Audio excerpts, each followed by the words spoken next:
ఏం మంత్రి? వంకాయ.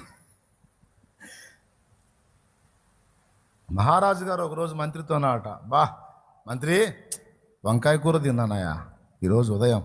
ఏముందా, అద్భుతం, అమోఘం అన్నా అంట.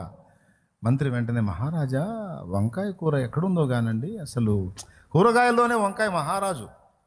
మీరు మా అందరికీ రాజు, కూరగాయలన్నిటికీ రాజు వంకాయ మహారాజా. నిజమేనాయో, అంత టేస్ట్ ఉంది దానిలో. దాని వర్ణం కూడా చూడండి, ఏ కూరగాయలు కూడా కలవదు, స్పెషల్ రంగు అండి. అవునాయా, అది కూడా చూడండి ఎన్ని రకాలుగా ఉంటుందో చూడండి, ఎంత ముచ్చటగా ఉంటుందో చూడండి. అసలు నిజంగా దాన్ని కాసేపు పొగిడాడు. మరుసటి రోజు మహారాజు కలిసి, ఏ వంకాయ ఏమన్నాయా, తిన్నకాడ నుంచి ఏదో ఎలర్జీ లాగా వచ్చిందని. తిన్నకాడ నుంచి ఏందో అంతా ఒళ్ళంతా ఎలర్జీగా ఉండి ఈ గోకలేక చేస్తున్నాను అన్నాడు. మహారాజా ఈ వంకాయ ఉంది చూశారు, దానంత దరిద్రపత లేదన్నాడు. దానంత చండాలో లేదు మహారాజా, కూరగాయలు అన్నింటిలో వెధవ అదే అన్నాడు. రాజుకు మండిపోయింది. ఏమి అటంటే అట అన్నాడు, ఇటంటే ఇటు అన్నాడు. ఏమయ్యా, నిన్నేమో కూరగాయలన్నింటిలో రాజు అంటివి, ఇప్పుడు వెధవ అంటివి.